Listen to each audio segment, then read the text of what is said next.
Hello and welcome to Talking Automotive with Mark and John. My name is John Sinclair and my co-host Mark Palavestra. Hi John, today we've got a very good topic for OEMs and dealers, and it's all about the interface tool between field operators and how the OEM can get the best out of the dealers and the dealers can get the best out of the OEMs. And using a platform that is simple to use and communicates everything that it needs to communicate in a very easy, transparent way. Kim Walker joins us from One Global, and Kim will outline the great information as to what the challenges are in the current state and what the solutions are in the future state.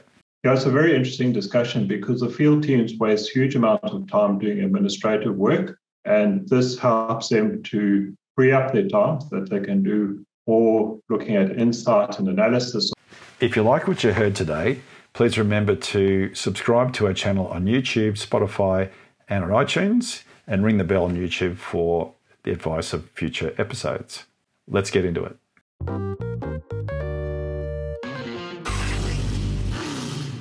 With 30 years' experience in auto logistics and state-of-the-art locations in 5 major Australian cities, Precar Fleet Services is an independent division of Precar Services, offering specialty fleet fit-outs for commercial applications ranging from simple tray and tow bar fitments to fully bespoke service body and accessory installation. With quality-assured safety, compliance and standardisation of vehicle builds, Precar Fleet Services are a premier all-in-one solutions provider for commercial vehicle fleet operators, leasing companies and original equipment manufacturers. For further information on how Precar Fleet Services can assist in solving your commercial vehicle fit-out needs, please visit precar.com.au and click on the link to Fleet Services. Modera is a cloud-based AI-powered CRM and retail platform aimed at digitizing the physical process of selling a car. The Modera platform sits between existing automotive dealer and OEM systems, providing car dealerships a quick and easy shift to digital ways of working, all done entirely digitally and with total ease. Kim, thanks very much for joining us today. Great to have you on the show. Maybe just to kick things off, can you tell us about what are the biggest challenges for a company managing a field team? John, it's a very interesting question. I think what you've got is you've got 2 different organizations. You've got the dealer on the one side, OEM on the other, with 2 completely different objectives, and never the twain shall meet. The field staff are your link between those. They're the ones who have to drive common objectives. They have to get dealer buy-in. They have to pull people across. And I think what happens is, in many cases, they aren't given the tools. They aren't given the data. They aren't given the tools in order to do that. So I think the other thing related to that is, in often cases, the field staff are not as skilled or as experienced as a dealer. I mean, the dealer's been running his business for several years. You've got a field staff person who's got to come in and tell him how to run his business. And I think there's a huge challenge with that. And if you don't provide the field team, particularly with the data, the insights, the tools, how are they going to add value on their visits? All they can do is regurgitate to the dealer what the dealer already knows. So I think that's probably one of the biggest challenges that we find. And then it's just internally, the field staff also have to represent multiple skill sets or multiple functional areas. So we call them sales field staff or service field staff or parts. But if you think of the sales team, they've got to get across and talk to the dealer about sales, about stock, about customer satisfaction or customer experience. They've got to talk about dealer development. They might need to do an audit. They've got to go and represent almost the entire organization to the dealer and get buy-in from the dealer, get certain actions and tasks and those kind of things. And I think that's not easy because that brings with it internal frustrations. It brings with it huge administrative burden of going to each department, getting the data, understanding what's needed, logging into multiple systems, and then trying to pull this all together into a cohesive whole that they can go and then represent the OEM with the dealer. So I think that's probably one of the biggest challenges. I really like what you've just highlighted there, because most OEMs, and we've worked in a few over the journey, but working on dealer side and also on OEM side, that conversation, often field staff are a lot, the junior versus, say, the dealer principal who, as you say, has been running the business for a long time. And often I would say to people that were in my field team, like, how, when they sit for the interviews to join the organisation, is so, how comfortable are you sitting across from a multimillionaire to tell them how to make money? And often, I think the best one is when the dealer throws the question back to the field staff and say, how many millions have you earned, have you generated? Because if you haven't, I'm not going to listen to you. So how you get around that is to speak with data. And this is where the tooling to have and the conversation gives you power when you've got data to speak with.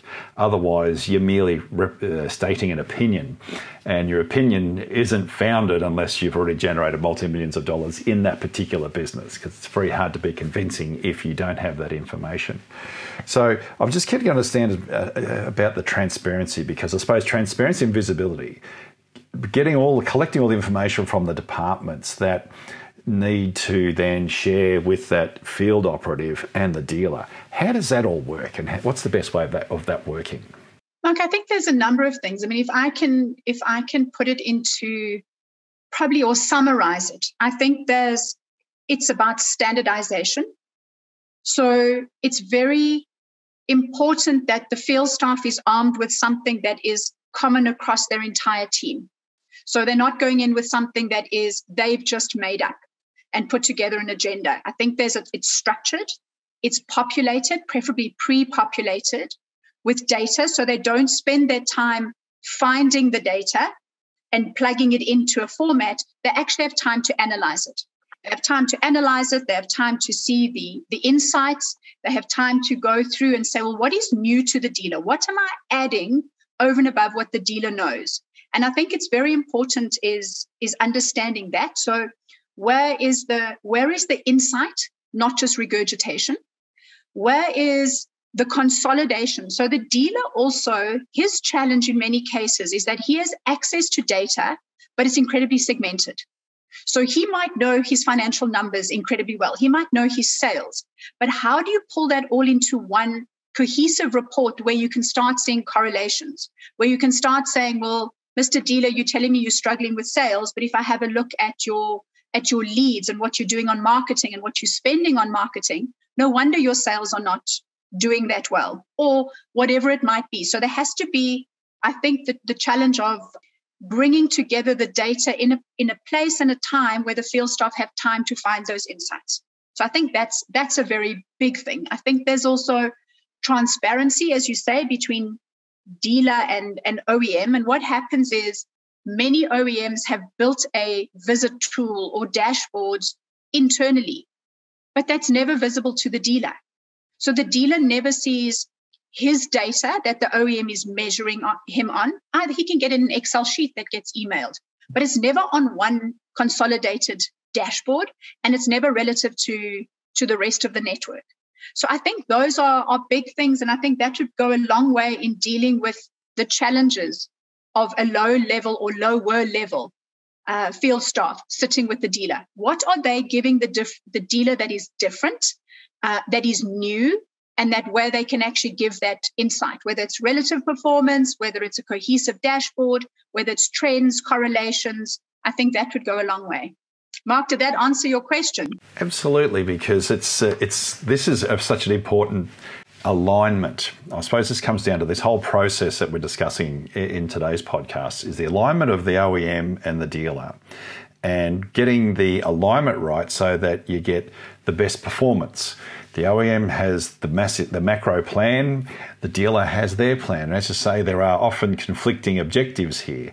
The dealer wants to carry as less stock and make as much money.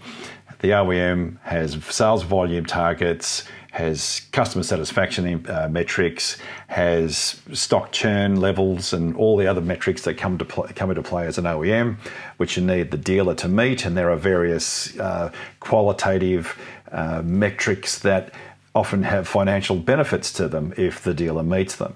So how do you communicate that? Because as I say, they're often measured in the OEM very well. It's how do you make it as simple as possible to execute it and align the dealer with the OEM's objectives in a way that's non-confrontational. Because this is the other challenge. Because if I'm the OEM and I want to go this way, or I'm the dealer and I want to go that way, well, I want to carry less stock, make as much money, and if I can have a regular flow of customers, I'm happy with that. Obviously, I want to keep them happy, but then you've got the other side of the coin, which is the OEM has CSI metrics. They're measured globally. There's either a tick or a cross in a spreadsheet. How does that work when it comes to communicating with the dealer and just making sure that measures in?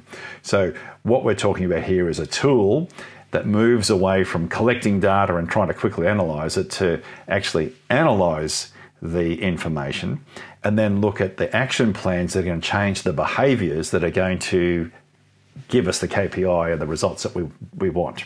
Is that correct? That's correct.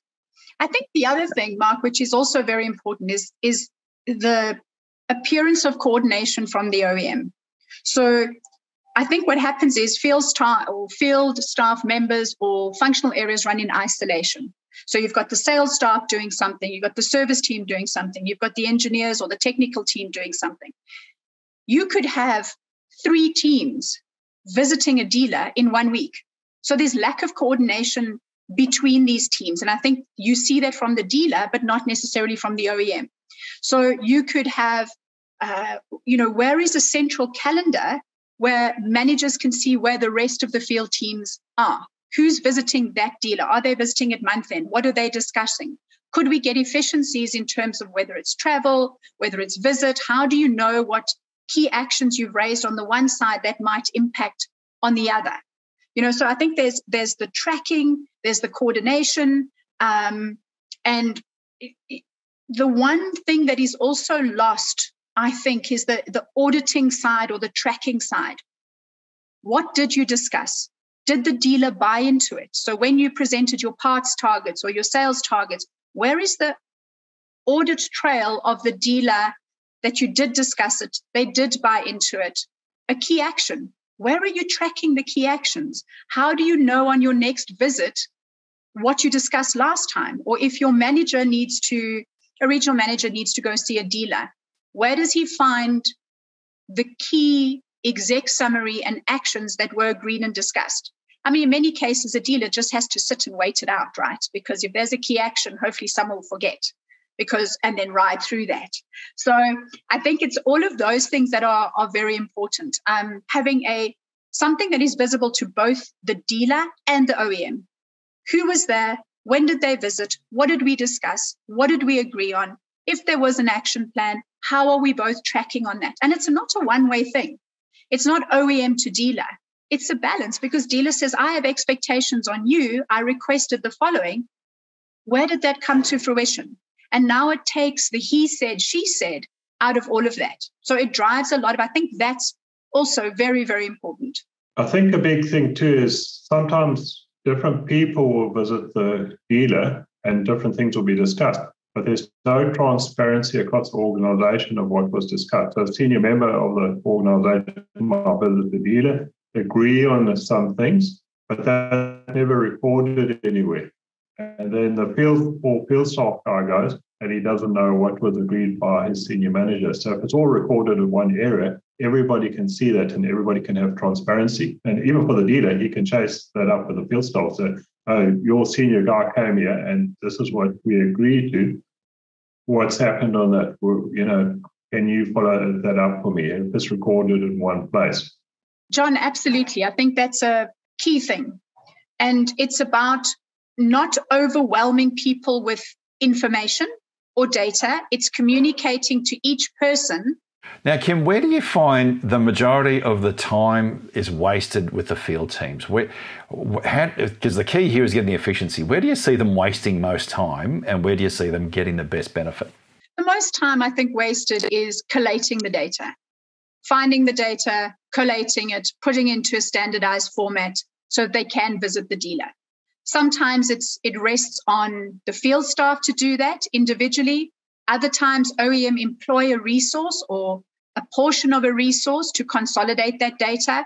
There's a huge amount of information. It's also going to find what was discussed last time, reviewing the minutes, emailing the dealer, setting up the calendar, pulling in that information, whether it's data, whether it's a document like new bulletins, if you want to discuss technical bulletins that were released. It's all of those things getting ready just to go see the dealer. Then once you're there, it's discussing it, creating key actions, and then it's the minutes. So you've then got to do minutes, which are a recording, obviously, of the meeting and what was agreed. Then you've got to PDF that or email that to a dealer.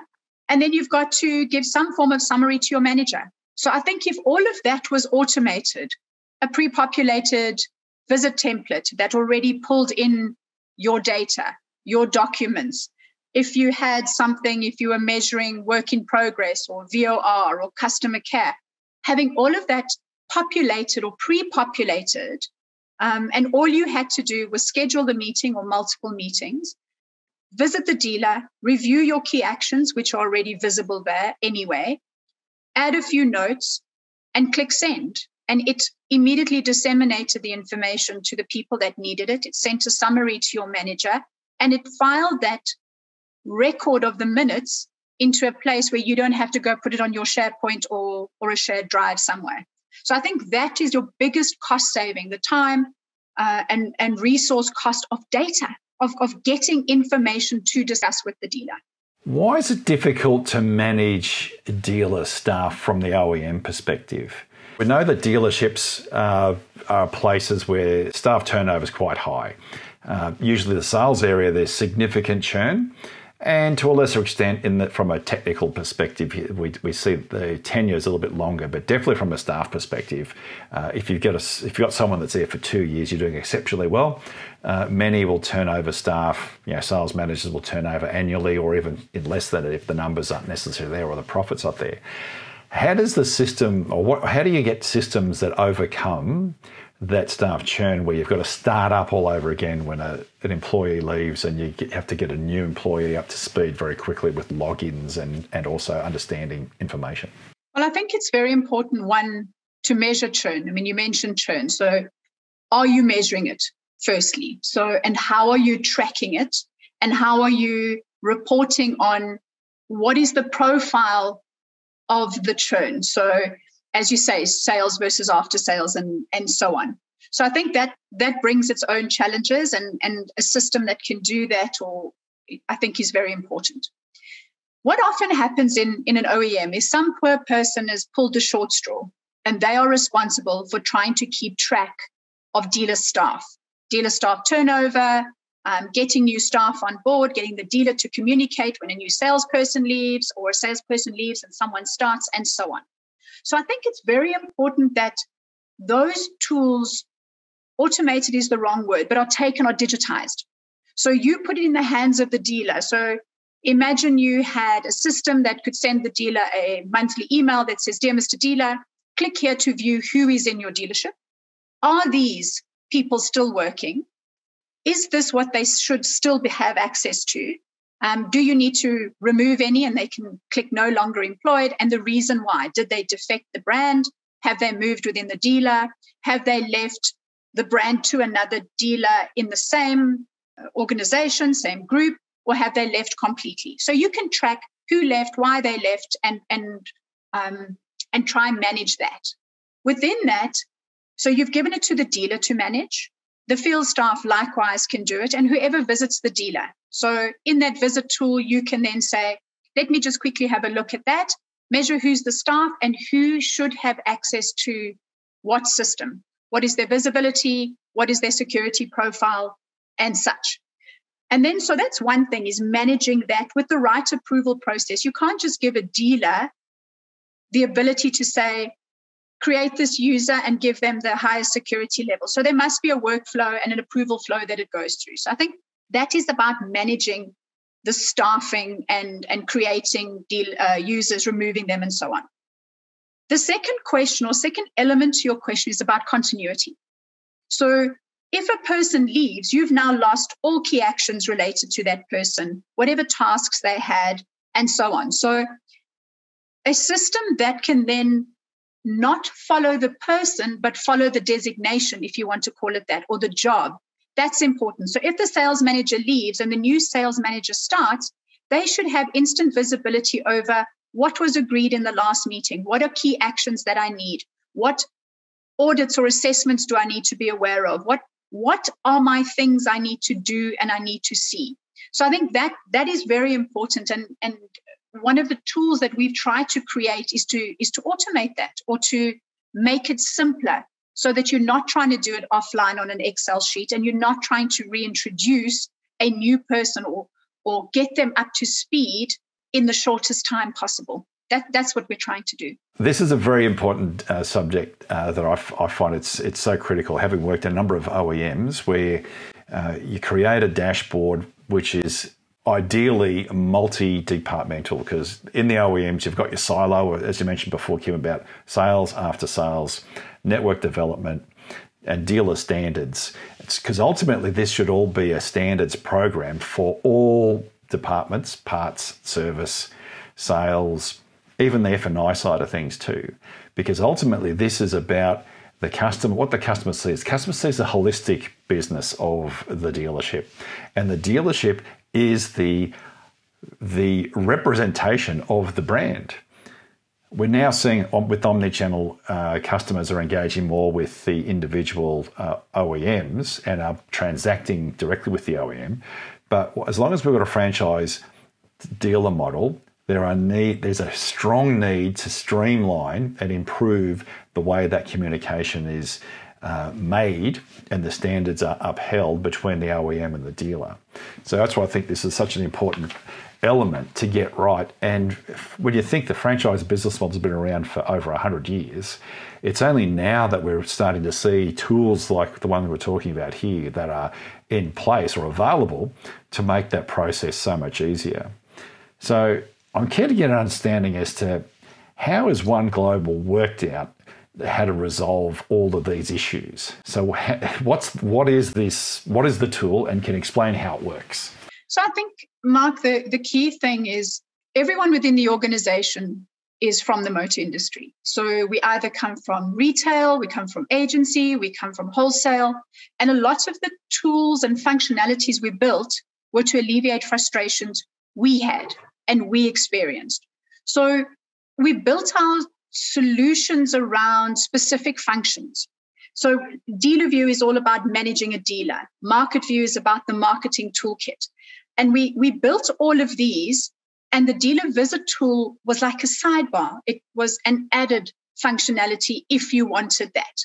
But then we realized exactly that communication, who is the OEM's customer, besides the omni-channel and the new ways of doing business, but ultimately the dealer is the OEM's customer. So how do you communicate with that? So what we did is, our dream was to have with One View, and the spelling of UON is actually pronounced one. And our dream of this One View was one login, one interface between OEM and dealer, with the field staff being the link between the two. And how do we split? And it's evolved from that, because in my head, it's been about what do you need to view and what do you need to do? So viewing is about what data and insights do you need to see and have access to do your job best. And from whether it's from multiple systems, OEM systems, dealer systems, how do you integrate that? Link the silos, see the correlation. So that's about the viewing. And then you've got the doing. What task do I need to do? How do I track to see if that task is delivering the kind of results that we need? Whether it's a microscopic thing in doing an audit of retail standards, how do I take pictures? How do I see if the dealer's pylon's broken? How do I manage that until they get a new one? To something huge, this dealer is not making profit. What interventions have I done? How have I tracked them? And are they improving? So I think with our systems, we have everything from BI dashboards, which I said have brought in data from all over. So if you imagine, I know how hard it is for me to keep track of my personal passwords. Never mind if I'm sitting in a dealer and I've got access to multiple. How do I remember my password? How do I get in there? then I only do this thing on one system once a month. Oh, I've got to remember how to redo that. So we've got all of these BI dashboards.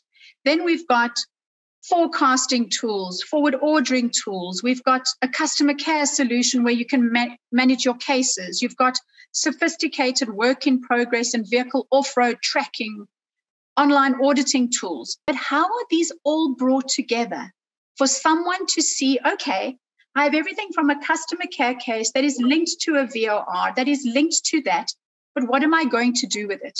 And that's where this dealer visit tool is almost the layer over that to bring it all together. So, and this is where the field staff are the ones that are normally doing that, right? They are the interface between OEM and dealer, and they are the ones who run that interference. So what we try to do, so remember all of the frustrations we raised. What are those frustrations? So we said, okay, how do we build this tool where you can schedule a single or multiple visits online on a calendar where everybody can see it? The dealer can see it, your manager can see it, and so on. How do you standardize those templates? How do you have a pre-populated template? So if I am the service manager or the service field staff, how can I select for my monthly dealer visit? These are the KPIs I need to check. They pre-populate. I don't have to think about it. The data's pulled in. The documents are pulled in. All I have to do is check my key actions, make a few notes, and click send. That's all that we have to do. It automatically links to those bulletins, those BI dashboards, those customer care cases, and the automated workflows. I don't have to remember who I need to send it to. Has it gone to the manager? Has it gone to the DP? It's built into the system. It's automated.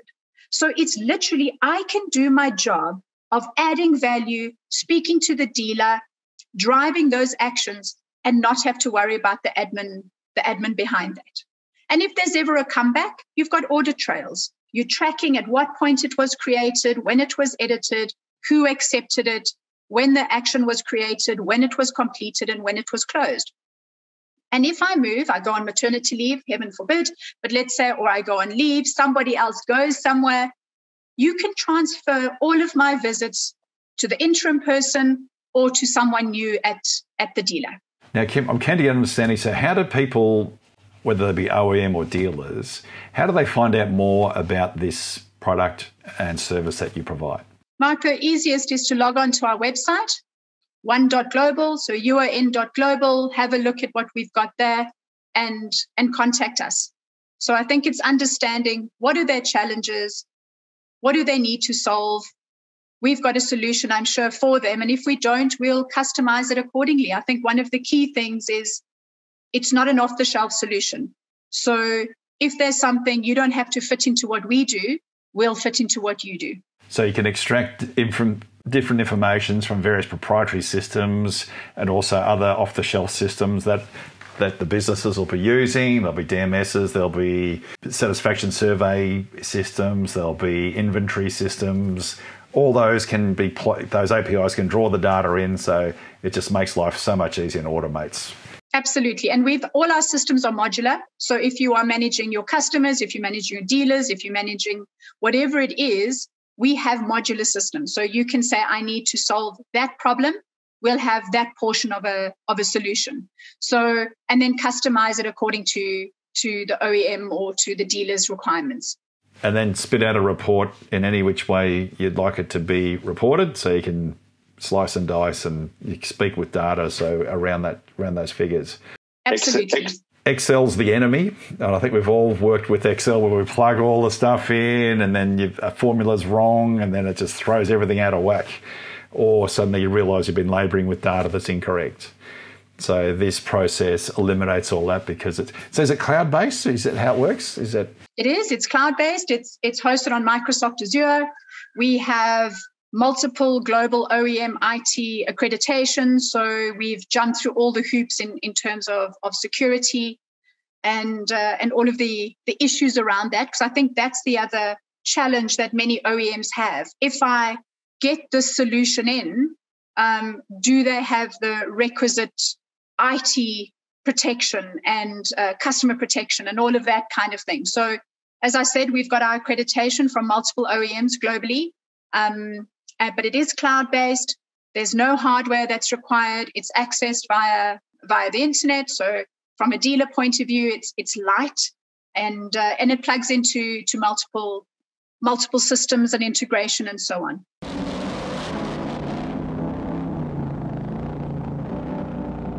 So in a nutshell, we're looking at OEM, dealer, and communicating and aligning the objectives and behaviours and outcomes of the two for the common good of the collective.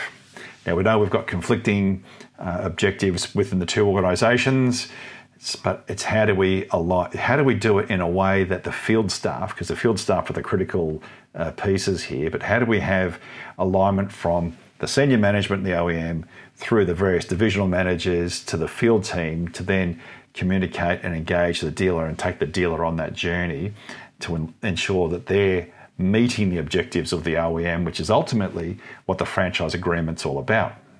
Franchises are awarded to dealers so that they work in with the franchise and the behaviours and KPIs of the franchise and the standards. So how do you bring this to life? Now, in the old ways, it would often be the personal skills of the field operator. The good ones would get good results and the not so good ones would not necessarily get those good results. So how do you standardise a format or a foundation that everyone communicates the same way, with the same information, with the same objectives?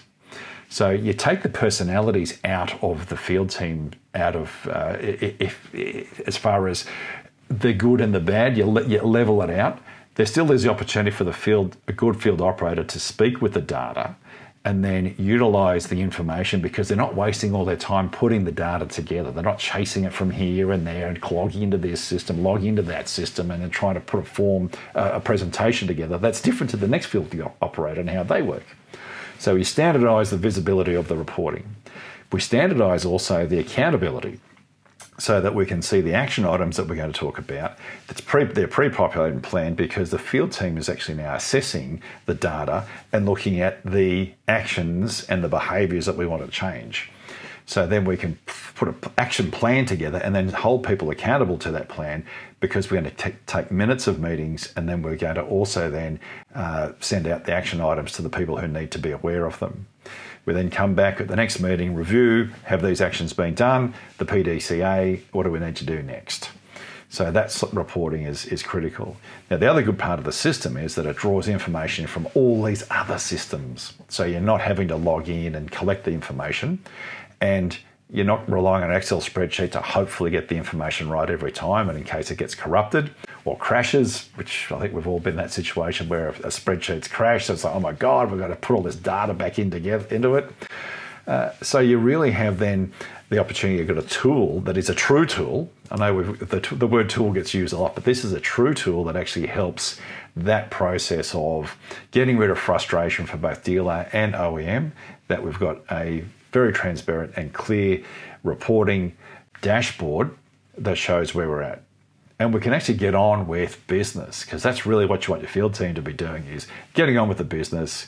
And if there's an audit requirement, the audit's there, and there's an audit trail that we can follow in the system as well.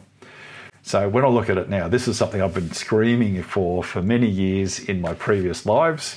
It's great that there is a very simple cloud-based solution that is available, that an OEM, whether it be an automotive OEM or a machinery OEM or anyone who manages a franchise network, can actually use this tool to help that dealer network model optimize and be the best it possibly can be. I wish I had this tool. I think if I had it in 2018, it would have been great. We were relying on Excel spreadsheets, and I had two analysts that were working day and night just crunching numbers, getting information from different proprietary systems. You know, you had the lead management was one bit, you had the customer satisfaction was another bit, then you had the inventory, and then the sales reporting from another bit, and then you had the marketing metrics would come from another area. And it was just so hard to work out, well, hang on, so what's going where? And the marketing spend has come from this other person's spreadsheet. And then, it's just a nightmare. So, Kim, thank you for coming on the show. And hopefully my summary has given justice to what you've just shared with us. Absolutely. Thank you, Mark. Thank you for the opportunity. And thank you, John. Yeah, Kim, thanks very much. Thanks for listening. Hopefully you got as much out of today's episode as we did. It is a very sensitive topic and one that has caused much frustration for both the OEM side and the dealer side. If you like what you heard, please remember to subscribe to our channel on iTunes, Spotify, and on YouTube. And whilst on YouTube, ring the bell to make sure that you get notifications for when a new podcast is released.